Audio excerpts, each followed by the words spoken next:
স্বাগত ডিবিসি সংবাদে। আপনাদের সাথে আছে মৌসুমী শান্তা। এবার জানাবো খবর বিস্তারিত। চট্টগ্রাম থেকে ফেরার পথে বৈষম্য বিরোধী ছাত্র আন্দোলনের নেতা হাসনাত আবদুল্লাহ ও সার্জিস আলমকে ট্রাক চাপা দিয়ে হত্যা চেষ্টার অভিযোগ উঠেছে। চট্টগ্রাম আদালত এলাকায় হত্যার শিকার আইনজীবী সাইফুল ইসলাম আলিফের কবর জিয়ারত শেষে ফিরছিলেন তারা। বুধবার সন্ধ্যায় চট্টগ্রাম কক্সবাজার মহাসড়কের হাজির মোড়ে তাদের বহরে থাকা একটি প্রাইভেট কারকে ধাক্কা দেয় একটি ট্রাক। তবে কেউ হতাহত হননি। ওই প্রাইভেট কারে ছিলেন না বৈষম্য বিরোধী ছাত্র আন্দোলনের আহ্বায়ক হাসনাত আবদুল্লাহ ও জুলাই শহীদ স্মৃতি ফাউন্ডেশনের সাধারণ সম্পাদক সার্জিস আলম। তারা অন্য গাড়িতে ছিলেন। এই ঘটনায় ট্রাকটি জব্দ এবং চালক ও হেলপারকে আটক করা হয়েছে। ওই ট্রাকের মালিক যুবলীগের পলাতক নেতা বলে দাবি করেছেন বৈষম্য বিরোধী ছাত্র আন্দোলনের সমন্বয়ক রাসেল আহমেদ।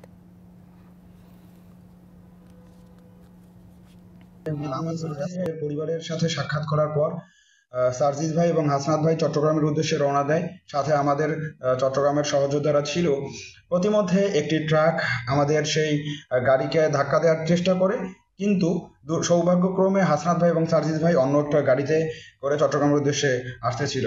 সেই ট্রাক চালক এবং হেল্পারকে পুলিশ হেফাজতে রেখেছে এবং তাদেরকে জিজ্ঞাসাবাদ করা হচ্ছে। তবে একটা তথ্য আমরা জানতে পেরেছি, সেই গাড়ির মালিক হচ্ছেন যুবলীগ নেতার এবং তিনি পলাতক রয়েছেন। চট্টগ্রামে হাসনাত আবদুল্লাহ ও সার্জিস আলমকে হত্যা চেষ্টার প্রতিবাদে রাতে ঢাকায় বিক্ষোভ হয়েছে। ঢাকা বিশ্ববিদ্যালয়ের রাজু ভাস্কর্যের সামনে বিক্ষোভ মিছিল করে জাতীয় নাগরিক কমিটি। ওই ঘটনার সুষ্ঠু তদন্তের দাবি জানান সংগঠনের আহ্বায়ক নাসিরউদ্দিন পাটোয়ারি। তারা অভিযোগ করেন দেশকে অরাজক পরিস্থিতির দিকে ঠেলে দিতে ষড়যন্ত্র চলছে। জানান দেশবিরোধী যে কোনো চক্রান্ত ছাত্র জনতা আবারও রুখে দেবে। গত 15 বছরে সংখ্যালঘু নির্যাতনের বিচার, সাম্প্রদায়িক দাঙ্গা সৃষ্টিকারীদের আইনের আওতায় আনা, চট্টগ্রামে আইনজীবী সাইফুল ইসলাম হত্যায় জড়িতদের বিচার নিশ্চিত করারও দাবি জানানো হয়। নেক্সট ফার্দার যদি কোনো গণ অভ্যুত্থানের এই শক্তির উপরে আঘাত আসে, আমরা ছাত্র নাগরিকরা বাংলাদেশে আবার 5 আগস্টের মতন দুর্বার আন্দোলন করেছি। অন্তর্বর্তী সরকারকে শক্ত হাতে পরিস্থিতি নিয়ন্ত্রণের আহ্বান জানিয়েছেন বিএনপি ভারপ্রাপ্ত চেয়ারম্যান তারেক রহমান। তার শঙ্কা, সরকার পরিচালনায় দক্ষতার পরিচয় দিতে না পারলে জনগণ অসহিষ্ণু হয়ে উঠতে পারে। বুধবার সন্ধ্যায় দেশের বিদ্যমান রাজনৈতিক পরিস্থিতিতে এই বিবৃতি দেন বিএনপির ভারপ্রাপ্ত চেয়ারম্যান। তিনি আরও বলেন, জনগণের নিত্যদিনের দুর্দশা লাঘবে করণীয় নির্ধারণই হোক সরকারের প্রথম এবং প্রধান অগ্রাধিকার। অন্তর্বর্তী সরকারকে মনে রাখা দরকার, বর্তমান বাজার পরিস্থিতির কারণে দেশের কোটি কোটি পরিবারকে প্রতিদিন স্বাদ এবং সাধ্যের সঙ্গে আপোস করতে হচ্ছে। তিনি বলে, আওয়ামী লীগ সরকার গত 15 বছরে দেশের বিভিন্ন খাতে অনিয়মের পাহাড় তৈরি করায় বর্তমানে বিভিন্ন শ্রেণী পেশার মানুষ তাদের দাবি দাওয়া নিয়ে রাজপথে নেমে আসছেন। চলমান সংকট নিরসনের সব রাজনৈতিক দলের সাথে আলোচনা করে জাতীয় ঐক্য সৃষ্টির আহ্বান জানিয়েছে বিএনপি। প্রধান উপদেষ্টার সাথে বৈঠক শেষে একথা জানান দলটির মহাসচিব মির্জা ফখরুল ইসলাম আলমগীর। বলেন, সামনে কঠিন চ্যালেঞ্জ, এখন ঐক্যের কোনো বিকল্প নেই। দেশে যাতে বিভাজনের সৃষ্টি না হয় সেদিকে সজাগ থাকতে ডক্টর ইউনূসের প্রতি আহ্বানও দলটির। আর সবাইকে শান্ত থাকার আহ্বান প্রধান উপদেষ্টার। দেশের উদ্ভূত পরিস্থিতিতে বুধবার সন্ধ্যায় প্রধান উপদেষ্টার সাথে বৈঠক করতে রাষ্ট্রীয় অতিথি ভবন যমুনায় আসেন বিএনপি মহাসচিব মির্জা ফখরুল ইসলাম আলমগীরের নেতৃত্বে 5 সদস্যের প্রতিনিধি দল। ঘণ্টাব্যাপী বৈঠকে আলোচনা হয় দেশের সাম্প্রতিক বিভিন্ন ইস্যু নিয়ে। বৈঠকে দেশের চলমান পরিস্থিতি নিয়ে বিএনপির উদ্বেগ জানানো হয় প্রধান উপদেষ্টাকে। দেশের সার্বভৌমত্ব রক্ষায় বিভাজনের পথ এড়িয়ে সরকারকে জাতীয় ঐক্য গঠনে উদ্যোগ নেওয়ার আহ্বান জানান বিএনপি মহাসচিব। আমাদের সামনে এখন অনেক বড় চ্যালেঞ্জ রয়েছে। সেই চ্যালেঞ্জগুলোকে মোকাবেলা করার জন্য বিশেষ করে যারা বাংলাদেশের স্বাধীনতা সার্বভৌমত্বের প্রতি হুমকি হয়ে দাঁড়ায় অথবা এর যে স্ট্যাবিলিটি এটাকে যারা বিনষ্ট করতে চায় তাদেরকে প্রতিহত করার জন্য প্রতিরোধ করার জন্য আমাদেরকে অবশ্যই একটা জাতীয় ঐক্য গড়ে তুলতে হবে। বিগত সময়ে সকল নির্বাচনে ফ্যাসিবাদের দোসররা জোর করে ক্ষমতায় এসেছে বলে অভিযোগ আনেন ফখরুল। পৌরসভা ও সিটি কর্পোরেশনের মতো ইউনিয়ন পরিষদও ভেঙে দেওয়ার দাবি তার। ঘুরে ফিরে আলোচনায় আনেন নির্বাচনের বিষয়টি। যেহেতু সিটি কর্পোরেশন ভাঙা হয়েছে, পৌর কর্পোরেশনগুলো ভাঙা হয়েছে, উপজেলা ভাঙা হয়েছে, সুতরাং এটাকে ভেঙে দিয়ে পরবর্তী নির্বাচনের মধ্যে দিয়ে নিয়ে আসবে। এবং ট্রেড বডিগুলোকে ভেঙে দিয়ে আমরা বলেছি যে কি নির্বাচনের মাধ্যমে এটাকে আপনার পুনরায় আপনার সুষ্ঠুভাবে নিয়ে আসার জন্য আমরা বলেছি। পরে প্রধান উপদেষ্টার প্রেস সচিব বলেন, জাতীয় ঐক্যর মাধ্যমে সংকট সমাধানের পাশাপাশি সবাইকে শান্ত থাকার আহ্বান জানিয়েছেন প্রধান উপদেষ্টা ডক্টর মোহাম্মদ ইউনূস। জাতির স্ট্যাবিলিটির ক্ষেত্রে উনি সবার মধ্যে ইউনিটির কথা বলেছেন, সেটা এবং স্টুডেন্ট, ছাত্র, জনতা, হিন্দু, মুসলমান, খ্রিস্টান সবার মধ্যে উনি ন্যাশনাল ইউনিটির বার্তা দিয়েছেন। চট্টগ্রামের সংঘাতের পর এখন পর্যন্ত ফুটেজ দেখে ৩৩ জনকে আটক এবং ২১ জনকে গ্রেফতার করা হয়েছে বলেও জানান প্রেস সচিব। ভিডিও ফুটেজ দিয়ে শনাক্ত করা হয়েছে এবং তারা সাসপেক্ট হচ্ছেন। Sultana Swarna, DBC news, Dhaka. City corporation ও পৌরসভায় জনপ্রতিনিধি না থাকায় বিপাকে সেবা প্রত্যাশীরা। জন্ম, মৃত্যু নিবন্ধন, ওয়ারিশ সনদ সহ প্রয়োজনীয় সেবা পেতে সময় ও দুর্ভোগ পোহাতে হচ্ছে সাধারণ মানুষকে। প্রশাসক থাকলেও দুর্ভোগ কমছে না। সংশ্লিষ্টদের দাবি, দুর্ভোগ কমাতে তারা নানা উদ্যোগ হাতে নেওয়া হয়েছে। ঢাকাসহ সারা দেশে ১২টি সিটি কর্পোরেশন ও ৩২৩টি পৌরসভা। এসব সিটি কর্পোরেশন সহ পৌরসভাগুলোতে প্রতিদিন হাজারো মানুষ আসে শিক্ষা প্রতিষ্ঠানে ভর্তি, পাসপোর্ট, জাতীয় পরিচয়পত্র, ভিসা আবেদন সহ ১৯টি নাগরিক সেবা পেতে। ৫ আগস্ট সরকার পতনের পর থেকে দেশের এসব সিটি কর্পোরেশন ও পৌরসভাগুলোতে জনপ্রতিনিধিরা অনুপস্থিত। তাদের অনুপস্থিতিতে নাগরিক সেবা দিতে হিমশিম খাচ্ছে প্রশাসক ও সরকারি কর্মকর্তারা। এমন বাস্তবতায় গুরুত্বপূর্ণ নাগরিক সেবা পেতে চরম দুর্ভোগ ও ভোগান্তির শিকার হচ্ছে সেবা প্রত্যাশীরা। রুহুল, তিনি বোনের জন্ম নিবন্ধনের সংশোধনের জন্য রায়ের বাজার থেকে উত্তর সিটি কর্পোরেশনের জোনাল অফিসে ঘুরছেন প্রায় ১ সপ্তাহ ধরে। ডিসি অফিস থেকে ওনারা এক কপি রাখছে, আরেক কপি আমার কাছে দিয়ে দিছে, ডেট দিছে 4 দিন পরে আপনাদের যে অফিস কমিউনিটি সেন্টার ওখান থেকে গেলে ওটা আপনি মূল কপিটা কালেক্ট করতে পারবেন। ওখানে আসলে বলতেছে যে ভাই এটা তো এখানে আসছে মাত্র 4-5 দিন পরে, আরও 1 সপ্তাহ টাইম লাগবে আমাদের হাতে আসতে। রাজধানীর কাউন্সিলর অফিস ও জোনাল অফিসের কর্মচারীরা বলছেন তারা সাধ্যমতো চেষ্টা করছেন সেবা দিতে, তবে জনপ্রতিনিধি না থাকায় উঠে আসে তাদের সীমাবদ্ধতার কথাও। এক ব্যক্তি 9টা ওয়ার্ড করা সম্ভব না, আপনারা ভাগ করে দেন, 3টে ওয়ার্ড করে দেন, আরও 2 জন অফিসার দেন। এই 9টা ওয়ার্ডের দায়িত্ব একজনকে দেওয়া হয়েছে। তাই 9টা ওয়ার্ড থেকে রোজ যদি একটা ওয়ার্ড থেকে 20টা সার্টিফিকেটও যায় তাহলে 180টা সার্টিফিকেট হয়। হ্যাঁ, এগুলা চেক করার ব্যাপার আছে, মনে করেন অনুমোদনের ব্যাপার আছে। কাউন্সিলর মহোদয় না থাকার কারণে একটু দেরি হচ্ছে। এসব বিষয়ে ঢাকার উত্তর সিটি কর্পোরেশনের প্রধান নির্বাহী কর্মকর্তা জানান, নাগরিক সেবা নিশ্চিত করতে তারা সর্বোচ্চ চেষ্টা করছেন, তবে সেবা প্রত্যাশীদের আবেদন যাচাই বাছাই করতে গিয়ে কিছুটা সময় লাগছে। যখন কাউন্সিলররা ছিলেন তখন একটা লোকাল অ্যাটাচমেন্টের কারণে সবাইকে চিনতেন, জানতেন, বাট এইখানে একটু সমস্যা আছে। সে কারণে এই সার্টিফিকেটগুলা বা ঠিকানা সঠিক কিনা এটা যাচাই করতে কিছুটা সময় নিচ্ছে। এই সময়টা সেবা প্রার্থীরা দিতে চায় না। স্বল্প সময়ে সেবা নিশ্চিত করতে পুরো সিটি কর্পোরেশন এলাকায় কাউন্সিলর অফিসের কাজগুলোকে 10টি জোনাল অফিসকে ভাগ করে দেয়া হয়েছে বলে জানান এই কর্মকর্তা। আমাদের এই জন্ম নিবন্ধনের সিস্টেমটাকে ইন্টারফেসিং করার জন্য আমরা জন্ম নিবন্ধন যে দপ্তর আছে রেজিস্ট্রার জেনারেলের কার্যালয়, তাকে আমরা অনুরোধ করব যাতে এটা সহজ হয়ে যায়। ভেরিফিকেশনটা সহজ হলে কার্য নিষ্পত্তির টাইম কিন্তু কমে আসবে। শাহ ইমন, ডিবিসি নিউজ, ঢাকা। ৩০ বছর পেরিয়ে গেলেও বরিশালের সরকারি দপ্তরগুলোতে কাটেনি পরনির্ভরতা। শ্রম ও পরিবেশ আদালত, আঞ্চলিক পোস্ট অফিস, বিসিক, আয়কর ও ভূমিসহ সরকারি বিভিন্ন কাজে এখনও খুলনায় ছুটোছুটি করতে হয় বরিশালবাসীকে। এতে করে 6 জেলাবাসী থেকে শুরু করে অর্ধ শতাধিক সরকারি দপ্তরের কর্মকর্তা কর্মচারীরা রয়েছেন দুর্ভোগে।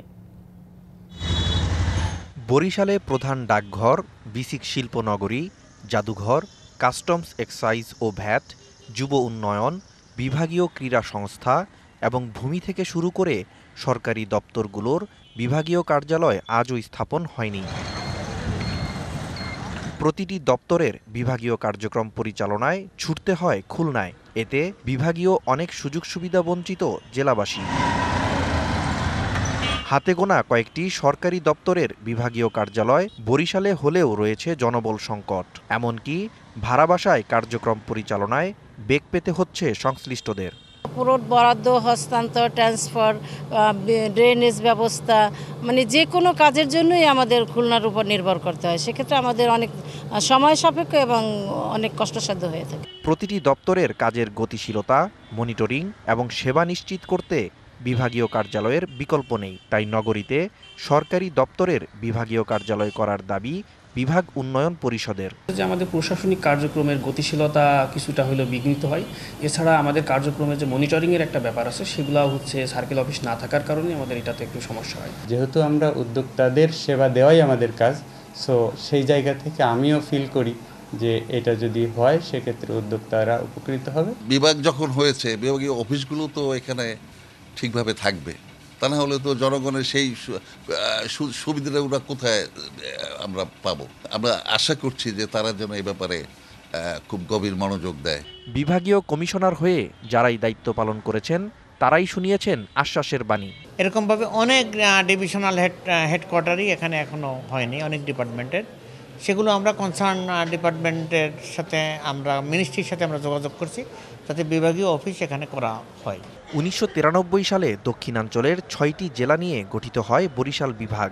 এর আগে 1829 থেকে 1960 সাল পর্যন্ত ঢাকা বিভাগে এবং 1980 থেকে 1992 সাল পর্যন্ত ছিল খুলনা বিভাগের অন্তর্গত। DBC news desk. দিনাজপুরের হিলি স্থলবন্দর দিয়ে ভারত থেকে চাল আমদানি অব্যাহত থাকলেও এর কোনো প্রভাব পড়েনি খুচরা বাজারে। বিক্রি হচ্ছে আগের বাড়তি দরেই। বাজারে স্বস্তি ফেরাতে প্রায় 2 বছর বন্ধ থাকার পর 11ই চাল আমদানি শুরু হয়। 23 নভেম্বর পর্যন্ত হিলি স্থলবন্দর দিয়ে ভারত থেকে আমদানি হয়েছে 7,685 মেট্রিক টন। প্রকারভেদে প্রতি টনের দাম পড়ছে 410 থেকে 470 মার্কিন ডলার। আমদানিতে প্রত্যাহার করা হয়েছে বিদ্যমান শুল্ক।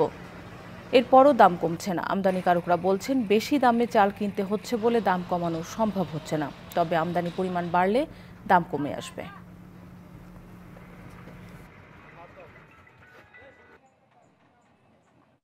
চালের আমদানি যথেষ্ট, কিন্তু সেই তুলনামূলকভাবে দাম কমছে না, হিমশিম খেতে হচ্ছে। সরকার শুল্ক কমানোর ফলেও আমরা কম দামে পাচ্ছি না। এখানে চালের যে বাজার সেই অনুযায়ী আমাদের দেশি চালের দাম এখনো কম আছে। তো চালের দাম এখানে ইম্পোর্ট করার পরে আমরা ভাবছি যে দাম হয়তো কমবে, এখনও আশানুরূপ দাম কমে নেই। গত 3 দিন আগে যেখানে 5-10 গাড়ি ঢুকতো সেখানে গতকালকে ঢুকছে আপনার 27 গাড়ি, এবং মোটামুটি হেলিপোর্টের চাল ভালো বেচা কিনা হচ্ছে।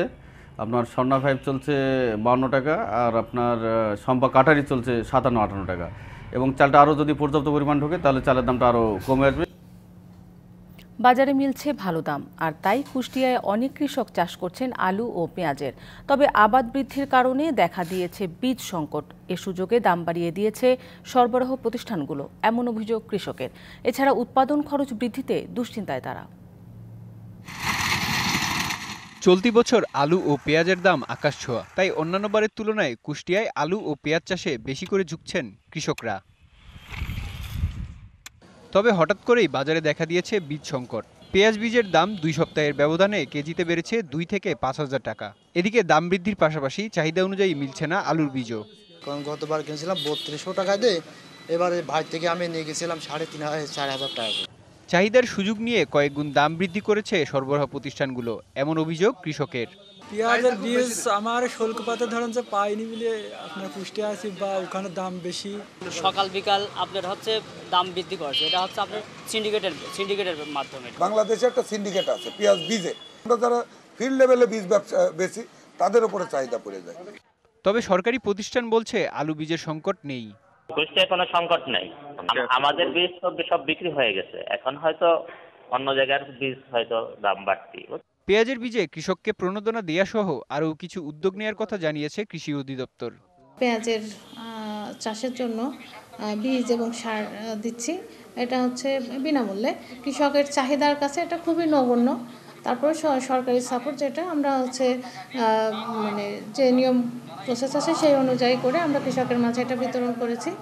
বীজের সরবরাহ বৃদ্ধির পাশাপাশি অবৈধ সিন্ডিকেট রুখতে মনিটরিং বাড়ানোর দাবি কৃষকদের। DBC news desk. অতিবৃষ্টি ও বেশিরভাগ জমির ধান চিটা হয়ে যাওয়া সহ নানা কারণে আমনের ফলনে বিপর্যয়ের শঙ্কা করছেন নড়াইলের কৃষক। তারা বলছেন সরকার ধানের যে দাম নির্ধারণ করে দিয়েছে তাতে খরচও উঠবে না। তবে স্থানীয় কৃষি বিভাগ বলছে উল্টো কথা। তাদের দাবি বন্যা ও বৃষ্টি কৃষকের জন্য আশীর্বাদ হয়েছে, তাই আমনের ফলনের লক্ষ্যমাত্রা অর্জিত হয়েছে।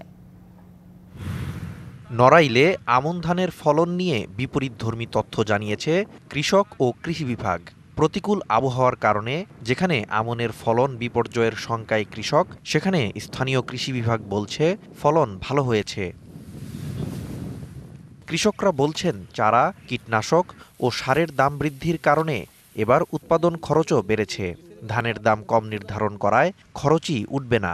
সার, বীজ, তেল, চাষের যে দাম সেই তুলনায় ধান 2000 টাকা মন হলেও কৃষকের লস হবে। সার, মাটি, ওষুধ, জোন, বাদা সবকিছু কিন্তু খরচ হয়েছে কিন্তু ধানের ফলন কম। অসময়ের বন্যায় ফলন কম হওয়ার পাশাপাশি বেশিরভাগ ধানই চিটা হয়ে গেছে। ধানের আবাদ এবার আসলে মূলত ভালো হয়নি বন্যার জন্য। ডাঙার পর কিছু ধান হয়েছে কিন্তু সে ফলন পাওয়া যাবে না, চিটে চাটা হয়ে গেছে। যে ফলন হয়েছে তাতে ধান 2 বার বিক্রি করলে এবার বছরে লাভ হবে না। তবে কৃষকের উল্টো কথা বলছে স্থানীয় কৃষি বিভাগ। কৃষি সম্প্রসারণ অফিসার আমরা জেলা পর্যায় থেকে কৃষকদের পাশে সবসময়, এবং এই যে সরকারের যে প্রণোদনা পুনর্বাসন যে কর্মসূচি, সেখান থেকে বীজ, সার, কৃষি উপকরণগুলো এগুলো আমরা কৃষকদেরকে বিতরণ করছি। কৃষি বিভাগ জানিয়েছে জেলায় 42,900 হেক্টর জমিতে রোপা আমন ধান আবাদের লক্ষ্যমাত্রা থাকলেও আবাদ হয়েছে তার চেয়েও বেশি। DBC news desk. মাচায় লাউ আর ভূমিতে শাকসবজি চাষ করে দ্বিগুণ লাভের দেখা পেয়েছেন নাটোরের নলডাঙ্গার কৃষকরা। মিশ্র পদ্ধতির এই চাষে মাত্র 3 মাসেই উৎপাদন করা যাচ্ছে দ্বিগুণ ফসল। কৃষকদের সব ধরনের সহযোগিতার আশ্বাস কৃষি সম্প্রসারণ অধিদপ্তরের। মাচায় ঝুলছে সারি সারি লাউ আর নিচে একই সাথে চাষ হচ্ছে লাল শাক, ধুন্দুল, শসাসহ হরেক রকমের সবজি। 540 হেক্টর জমিতে এমন মিশ্র পদ্ধতিতে শাকসবজির চাষাবাদ করছেন নাটোরের নলডাঙ্গার অন্তত 1200 থেকে 1300 চাষি। এখানে আমি মিশ্র পদ্ধতিতে আবাদটা করছি, এই কারণে হচ্ছে এখানে লাউয়ের মাচা যখন দেই তখন তো নিচে ফাঁকা, সেক্ষেত্রে আমরা এখানে মিশ্র হিসেবে দিয়েছিলাম হলো মূলা আর হচ্ছে পুঁইশাক। মূলাটা আমাদের শেষ হয়ে গেছে, এখন পুঁইশাক আছে কিছু এখনও। আমরা মূলাতেও মোটামুটি 5000 টাকার মতো বিক্রি করছি এটা। এবং এখানে লাউ কিনতে আসছি, এই লাউটা খুব সুন্দর, বাজারে অনেক ভালোভাবে বিক্রি হয়। এই লাউ বিষমুক্ত বলে বিক্রি করা যায়। বিষমুক্ত এসব সবজির ব্যাপক চাহিদা থাকায় জমি থেকে বিক্রি হয়ে যাচ্ছে খুচরা ও পাইকারি ক্রেতাদের কাছে। সতেজ টাটকা লাউ গাছ থেকে নিজ হাতে কেটে নিতে পেরে খুশি ক্রেতাও। এখানে কীটনাশক মুক্ত এবং খুব স্বাস্থ্যসম্মতভাবে এই সবজি বাগান থেকে সবজি চাষ করা হয়। শাক সবজি আবাদ করে বিষমুক্ত ভালো চাষ করে, আমরা নিয়ে লাভবান হই।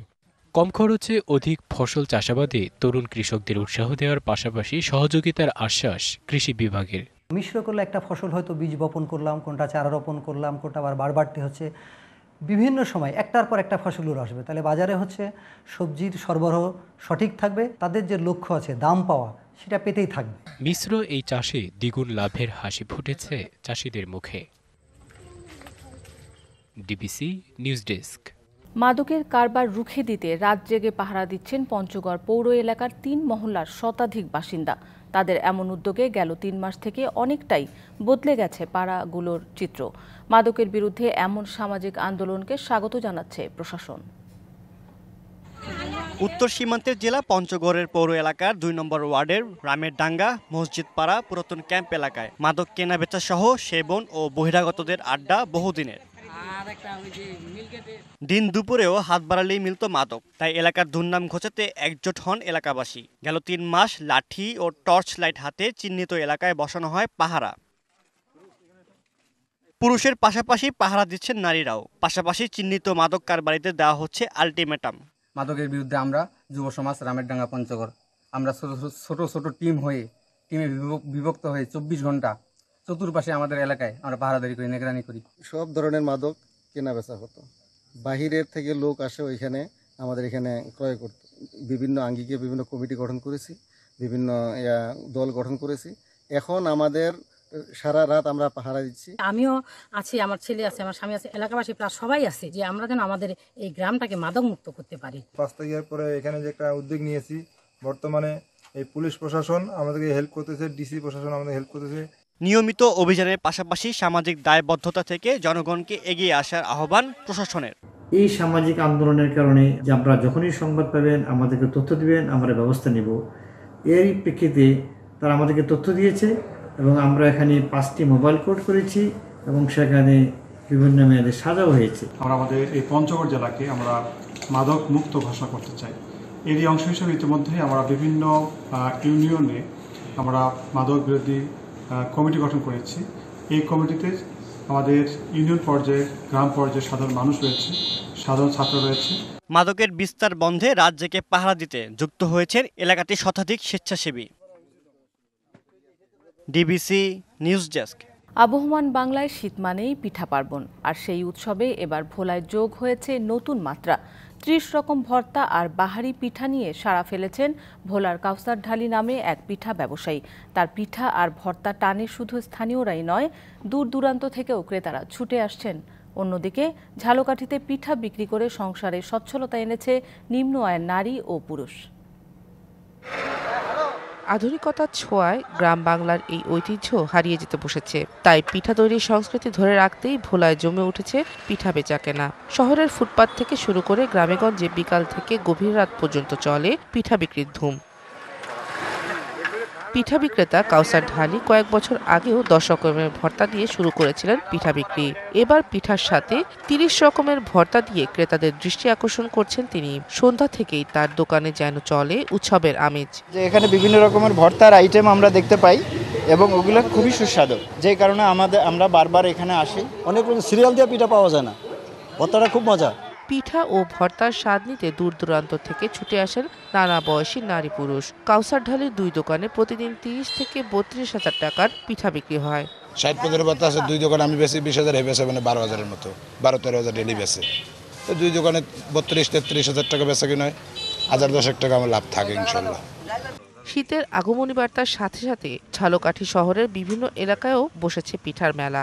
সাজের পিঠা, চিতই, চটা আর ভাপা সহ নানা পিঠা তৈরি করছেন নারীরা। বিকাল থেকে রাত অবধি চলে বেচাকেনা। মৌসুমী পেশা হিসেবে পিঠা বিক্রি করে সংসারে সচ্ছলতা এনেছেন অনেক নারী। তাদের সহযোগিতা করছেন পুরুষরাও। আর যান্ত্রিক জীবনের ব্যস্ততায় বাড়িতে তৈরি করতে না পারলেও হিমেল ঠান্ডায় জমিয়ে পিঠার স্বাদ নিচ্ছেন অনেকে।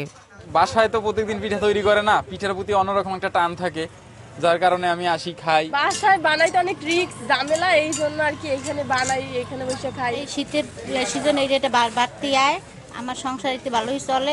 পিঠা বিক্রির সাথে জড়িতদের সহায়তা করার কথা জানিয়েছে বিসিক। এই উদ্যোক্তারা এই পিঠার সরবরাহ করে বা বিক্রি করে তাদের জীবিকা নির্বাহ করে থাকে। যদি এসব উদ্যোক্তারা বিসিকের সাথে যোগাযোগ করে তাহলে বিসিকের পক্ষ থেকে তাদেরকে সার্বিক সহযোগিতা করা হবে। পিঠাপুলি বাংলার লোকজ ও নান্দনিক সংস্কৃতিরই প্রকাশ। সেই সাথে মৌসুমী এই পেশা চলে পুরো শীত জুড়ে। Sheikh Nigar Sultana, DBC news desk. ঝালকাঠি নলছিটিতে মুক্তিযোদ্ধা বাবাকে একটি কক্ষে 8 দিন ধরে তালাবদ্ধ করে রাখার পর উদ্ধার করেছে প্রশাসন।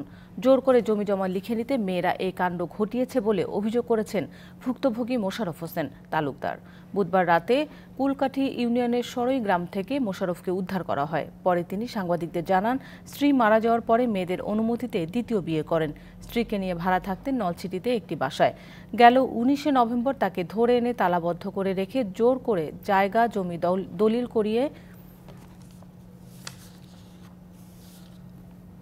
মেয়ে অভিযোগ অস্বীকার করলেও 3 মেয়ের উল্টো অভিযোগ, বাবা মোশাররফ তাদের সবকিছু থেকে বঞ্চিত করেছেন। উপজেলা নির্বাহী কর্মকর্তা নজরুল ইসলাম জানিয়েছেন, অভিযোগ পেয়ে ভুক্তভোগী মোশাররফকে উদ্ধার করা হয়েছে।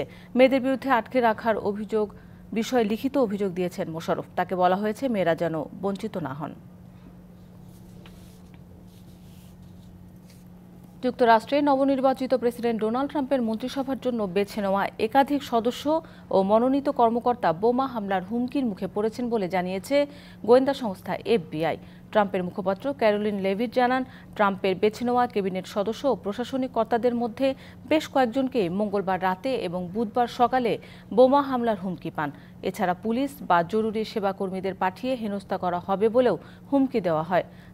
জানা গেছে, মার্কিন রাষ্ট্রদূত হিসেবে মনোনীত এলিস স্টেফানিক হুমকির শিকার হয়েছেন। বিবিসির এক প্রতিবেদনে উঠে আসে, মনোনীতদের মধ্যে মোট 9 জন হুমকির সম্মুখীন হয়েছেন। তবে কারা কারা এই হুমকি পেয়েছেন বা কিভাবে তাদের হুমকি দেওয়া হয়েছে তা স্পষ্ট করেনি লেভিট। তদন্ত এখনও চলমান রয়েছে বলে জানিয়েছে পুলিশ।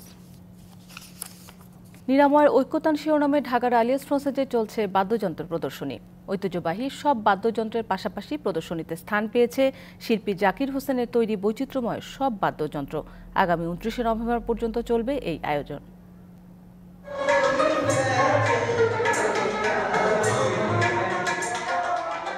আবহমান বাংলার সাংস্কৃতিক পরম্পরাকে সমৃদ্ধ করে রেখেছে লোকজ শিল্পীদের তৈরি বৈচিত্র্যময় সব বাদ্যযন্ত্র। কালে কালে সুর ও ছন্দের প্রয়োজনে নানা ধরনের এসব বাদ্যযন্ত্র তৈরি করে গেছেন প্রান্তিক শিল্পীরা।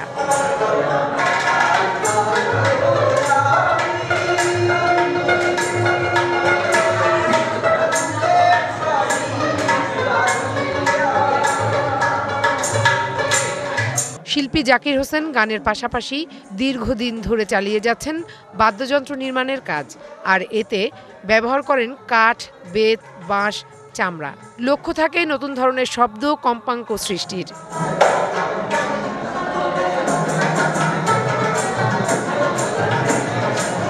এই প্রদর্শনীতে দর্শনার্থীদের প্রতিক্রিয়ায় মুগ্ধ শিল্পী জানান, এগিয়ে যাওয়ার প্রত্যয়। একতার থেকেই ভালোবাসাটা শুরু, যে একতারের মধ্যে এত গভীরতা, স্বাদ মিটছে না আসলে।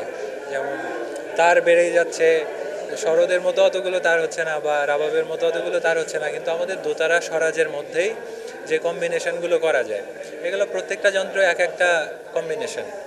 এই আয়োজনে ঐতিহ্যবাহী সব বাদ্যযন্ত্র দেখার পাশাপাশি প্রতিদিন লোকসঙ্গীতের সুরধারায় অবগাহনের সুযোগ পাচ্ছেন দর্শনার্থীরা। ফ্রান্স ও বাংলাদেশের সাংস্কৃতিক ঐতিহ্যের আদান প্রদানের লক্ষ্যে এমন আয়োজন চলবে বলে জানায় আয়োজক প্রতিষ্ঠান আলিয়াস ফ্রান্সেজ।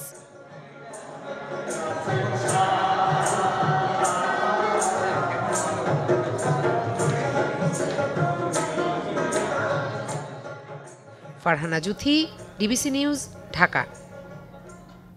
ডিবিসি সংবাদে এই ছিল এখনকার মতো। ডিবিসি নিউজের সংবাদগুলো পড়তে ভিজিট করুন dbcnews.tv আর ভিজিট করুন ডিবিসির ফেসবুক পেজ এবং ইউটিউব চ্যানেল। ডিবিসির সঙ্গেই থাকুন 24 ঘন্টা।